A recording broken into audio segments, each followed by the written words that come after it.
Good evening, everybody. Welcome to this Around the Ropes, the radio show edition. Yes, guys, I know we had another name, but we're now under the radio show. But, guys, this is a guest who, him and I had a little bit of an interesting past, which we're going to get into that as well. He is from the wonderful world of Ace Wrestling. He is your current Fight for Flight champion. The man who I butchered his entrance music, the one, the only, Brad Benson, joins the show for the first time. Welcome to the show, my friend. How you doing? How are you doing? Doing very well. And like I said, I guess we'll jump right into it. Let's kind of explain to everybody, that little bit of an interesting past you and I have, that lovely interaction.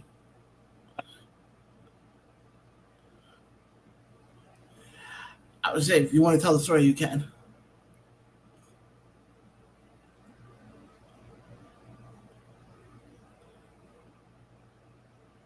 We can't hear you.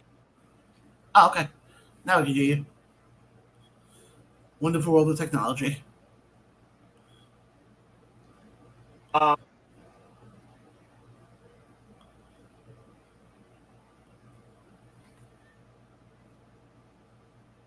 Still can't. Nothing's coming out.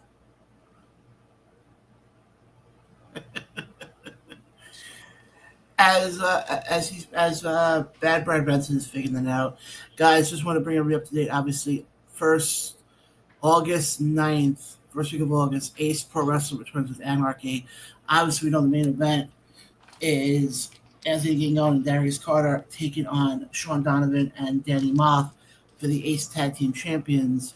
So definitely, if you've never been to an Ace show before, what you're missing a lot. It's a small building, it's right over in Teaneck, New Jersey, and the matches are great. Just being in that building alone is great. And we always say every time we bring up Ace, those freaking empanadas are great. And that's probably one of the biggest things that they have going for them, is that, like, you go to a lot of independent wrestling, it's hot dogs, it's hamburgers. All right, so can you hear me now? I can hear you now perfectly. All right, am I coming in clear? Perfectly clear.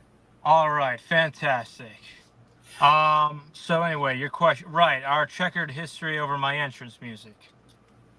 Right, so let's see, this was an ECPW Long Island show about a year and a half ago, where the ring was kind of like they forgot chairs. There was no actual speaker system. I think you were just holding your phone up to the microphone, if I can remember correctly.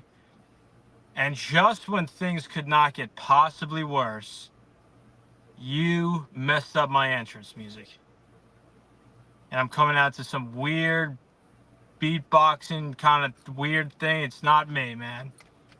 and like I might have even forgotten it a couple times, but every time I see Ryan Peterson, he reminds me. I'm like, oh yeah, that's scumbag. I love how Ryan will purposely remember that incident of any time.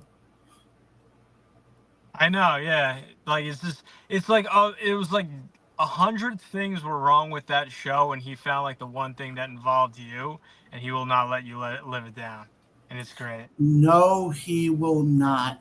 But before we get into what's going on right now with Ace, because obviously there's a lot of big things going on right now, for the people who are watching this, who may not know, who is Bad Brad Benson? To put it bluntly, and I'm assuming I'm allowed to swear on your show. Bad Brad Benson is essentially just a big piece of shit, but he's also one of the best wrestlers on the planet, and a lot of people don't realize that, except for the people at Ace, and especially the people in the Fight for Flight division, because I've held that title for 500 and I believe 24 days now. It's one of the longer reigns of that title. No, you definitely haven't. That's actually very impressive that you've held the belt for that long. But what got you into pro wrestling? Was there a moment, a match? Like, what comes to mind as far as this is the reason why I wanted to get into this crazy sport? I think it was a cumulative. So my original, my start into wrestling was The Rock. That was the first person I was sleepover at my cousin's house when I was like maybe 9 or 10 years old, And I don't know, I don't remember if they were a fan of wrestling, but they knew they were a fan of him. So they're like, you got to see this guy, kind of thing. And that was like the first time I really remember I was ever introduced to wrestling, and it became one of those fads in life that just I never let go of. Like there's certain things that when I was attached to as a child that I just never let go of. Like people have moved on, like they don't watch this anymore, they don't care about this anymore. I always did, even like, past like that like weird like high school phase where like no, but like I was like when I was in high school, that was like the PG era where they were having like guest hosts on, and like like it was just like it was not, but I kept like I was still always a fan. I would watch like other stuff too, so it was something that I never let go of. And at one point in my life, I was like, I need to at least try this. I need to at least give this like a shot. Because if I've been at this point, I probably have been obsessing over wrestling for like well over like 15. Like, I'm trying to think. It was like 10. Like, all right, so like maybe like 14 years or something like that. So, um, like I really like I needed to give it a try. So that's when at the ripe old age of 24 I started wrestling. Now, you got your start in ECPW, right? NYWC Oh, actually. NYWC, okay. Now, was there, like, how did you find out about them? Was that, you would just Google them as, like, Yeah, local wrestling school? I just kind of yeah, once I kind of made that decision where I wanted to go to school and train, I think between them and Creative Pro at the time, I don't know if what deal is now, but at the time Creative Pro was a lot more expensive. But NYWC, I saw they had, they had Hawkins and Ryder and Trent Beretta, and I've heard of and Tony Nese, who like hadn't gone there, but I've heard of him at that point. Like Mike Mondo was, so it's like I knew that they had like a long history of stars that have come out of there. So I knew that was like a probably like a pretty safe bet. And that's always a good thing. And, the comment always is, especially when you have somebody who wants to get into this industry, the comment always is you want to go to a school that's reputable, that's not just going to sit there and say, oh, we'll just go out because I happen to have money and own a wrestling ring. Yeah, especially like somebody that because I know a lot of guys how they'll try and do that thing where it's like I was in like out like a like former WWE superstar, but he was like he went to developmental and he was gone for 2 weeks kind of deal. Um, or like he will play like an extra or something like that type deal. It's like so it's like find somebody that like I knew like I've heard of all these people before, so. Now, when you started branching out of NYWC, was it ECPW first or was it Ace? It was Ace first. I'd actually done Ace. I'd done like a few Ace shows, maybe about like 8 or 9 years ago. I was still doing singles. I was doing before I became a tag. I was doing singles, and I did like a few matches with them. Actually, they were my first. Ace was my first promotion outside of NYWC that I ever wrestled for. Now, working with Ace, who were some of your favorite opponents? And I'm talking before you got the title now. Oh, Or even before I got the title. yeah, before. Um, Cade Lothbrock, not I've always enjoyed working with. Me and Michael Mistretta had a pretty good team before both of us became champions, and I'd like to one day possibly go do that again, because it was kind of like one of those we tried to just like get on, and it was like, yeah, sure, like put you guys together. We had a fun time, and then we just did like I think like two more times. So working with him was always is always fun. Um, since I've been champion, I gotten to face guys like Mike Donovan and Azrael, and yeah, I've had like a lot of great opponents at Ace. No, I definitely hear that in your voice, and believe me, knowing the lineage of that title and who has held that belt, before you've been on this monster run that you are on now, It's not really. It's not a. It's really a who's who.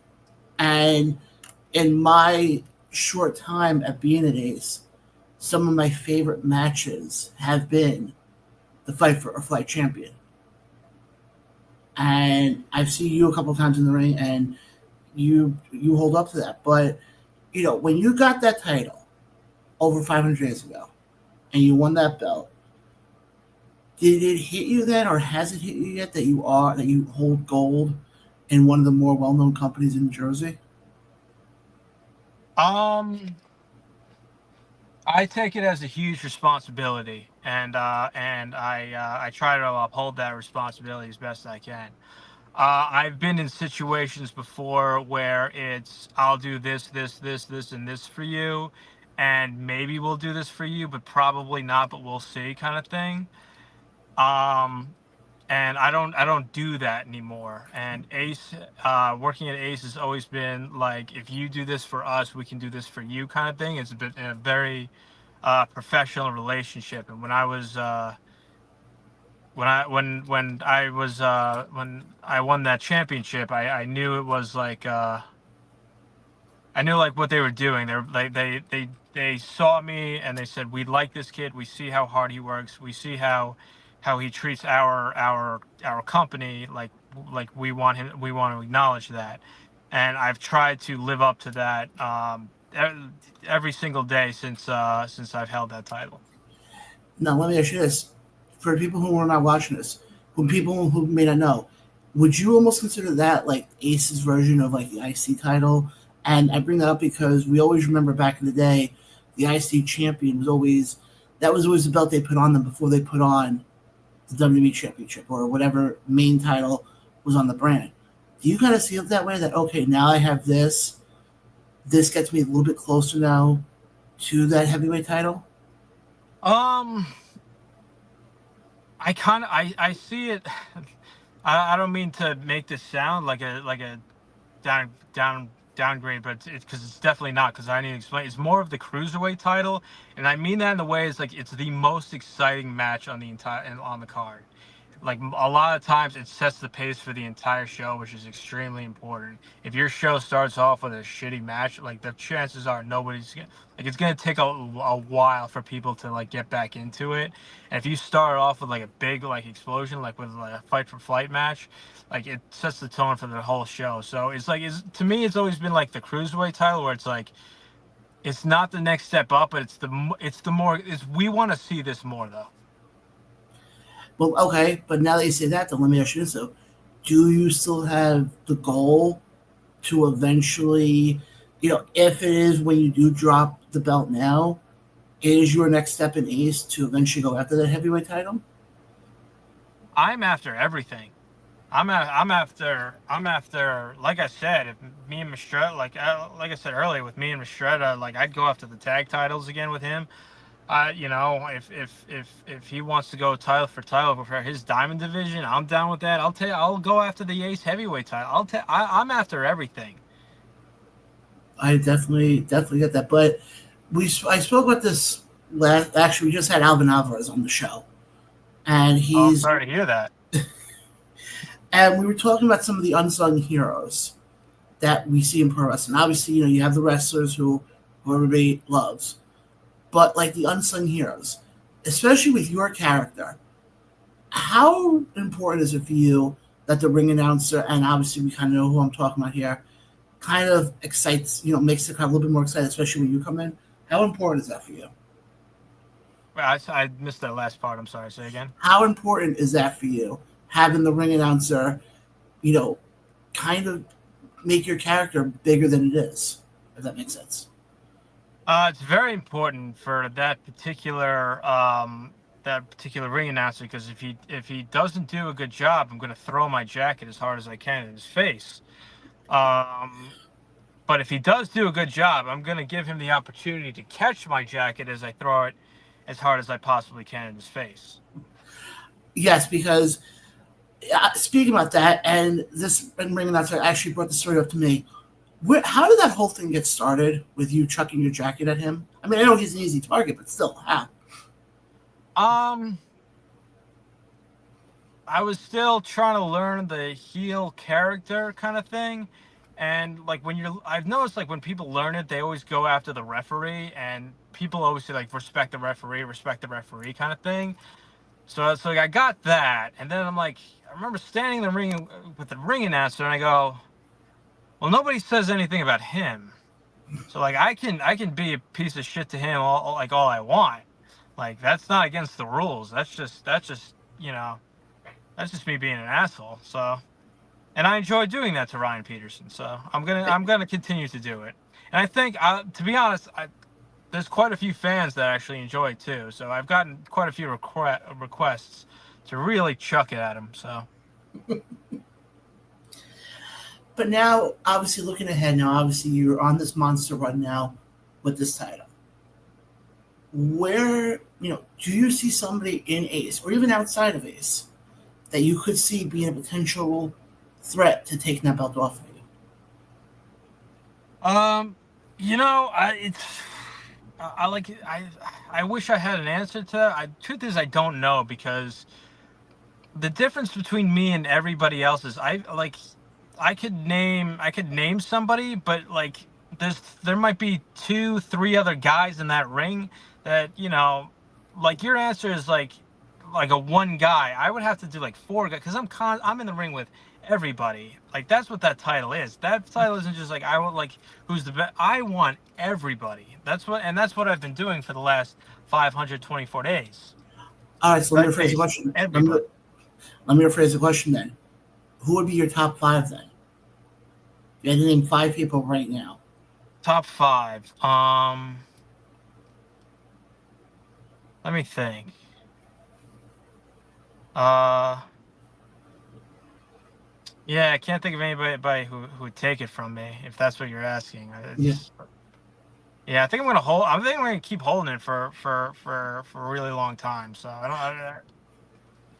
Well, let me ask you this. You mentioned before that, your matches are always the multi-man matches. Mhm. Does that put more pressure on you because of the fact that, we see it in pro wrestling a lot, where if you're in the multi-man matches, you don't necessarily have to be the one. Like, does that add a little bit more pressure to you? Not particularly. I kind of thrive on that. I've done quite a few multi-man matches. Probably more multi-man matches than I have done singles or tags at this point in my career. So to me, it's some people see it as pressure. That's my environment. That's just how I work. I think it's more. I think it's probably more easy to beat up like 4 guys than it is to just beat up one guy. So because I've done that for God knows how long. So to me, like, no, there's no pressure at all. I definitely get that. But, you're holding that belt for a while. Do you have a dream opponent that you would love to have challenge for that belt? Let me see. I'm like on the independents right Yeah, now. on the independence now. What's up? On the independence right now. Yeah. Let's see. I'd like to get in the ring with Stan Michaels. I haven't worked him in a while. I heard JD Inc. was I think he got injured, but when he comes back, um, let me think. I'm working Mike Donovan again, upcoming show. So I can't wait to get in the ring with him. So those are a few names. As Azrael again, like him and have like I definitely want to wrestle him again. No, absolutely. And and every one of those guys that you mentioned are all guys that I think in the ring with you could put on match of the night candidates. And I hate using that word match of the night candidates because I feel like every match comes out and does well. In Yeah, my but opinion. mine really actually is, because it's like Yeah, but there's something with you and that belt, and I'm not just saying this to get back on your good side after what happened with me screwing up your entrance, because I'm saying it to be being truthfully honest right now. Mhm. But now obviously you do some stuff with ECPW as well. Now that's more like a sporadic thing, correct? Yeah, that was more sporadic. I can't. Yeah, that was more of a sporadic thing. Yeah. What was it like, being a part, doing the few shows that you've done with them? Those were interesting shows. I will say, teaming up with Santana Fury was a lot of fun, and I'd like to do that again. I don't know who would book it, but him and I, bad luck, as we call ourselves, Bad Brad Santana Fury. So I don't know who would book that, but that's a team I'd really like to put it together again. So that was a fun that was fun that we got to do that at ECPW. Now, obviously, you mentioned Donovan. Donovan is who you have coming up at Anarchy Donovan and Whiplash. and Whiplash. You obviously you worked with Donovan before. Have you ever worked with Whiplash? We worked each other last month. I can't remember the outcome of the match. I do remember punching him really hard in the face, though. So now, going into this match, triple threat match, you have two guys in the ring who you've worked with both in singles. Mhm. What's going through your mind? I know we're a few weeks out from the show, but what's going through your mind head into the show, knowing you got these two tough opponents coming up? Again, I'm not feeling a lot of pressure because I have worked with both of these guys, and now I get to work with them together. Again, this is an environment that I'm very familiar with, is multi-man matches. I am definitely looking forward to it. We are definitely going to steal the show. So yeah, that's those are my feelings towards both of them. Now, tickets I think are still available, and for that, just direct message Ace on Facebook at American Championship Entertainment. They'll get you set up with there. I got two last questions for you before we Sure. wrap things up here. How did you come up with the name Bad Brad Benson? It's kind of one of those. It started with one thing and then became another thing and then another. So when I started, my wrestling journey, I had long blonde hair. I smoked a lot of weed. So they said, "You look like a surfer kid. We're gonna call you Rad Brad." Um, Eventually, like, I kind of gained a last name. I don't remember. I just kind of wanted a last name. It was like another B name, Borden, Bleeding, Benson. Benson sounds good. So Rad Brad Benson. And then I decided I didn't want to be rad anymore. I thought it would be more fun to be bad. So I've been bad for a little while, and considering uh, I've been bad, but I've been holding the Ace Fight for Flight title for 524 days. I'd say I'm doing pretty good at being bad. I definitely agree with you on that. Last question I got is obviously going back to my initial question about your entrance music. Mhm. What made you want to use that song by Disturbed, "Bad Man," as your entrance music? Honestly, it's like the closest thing a mainstream band will get to giving me custom music. That's is I just looked up bad name and I didn't want to do the Michael Jackson thing, and then they literally just came out with an album, and that was like their first song on that album. So it just happened to come out around the same time, and I was like, perfect. So that's where it came out from. And the funny thing is, every time I hear that song, because I'm a big fan of Disturbed, Mhm. every time I hear that song, I go back to that infamous night at Where you ECPW. didn't play that song. Where you didn't play that song. You love Yeah, the song so much, but you didn't play that song.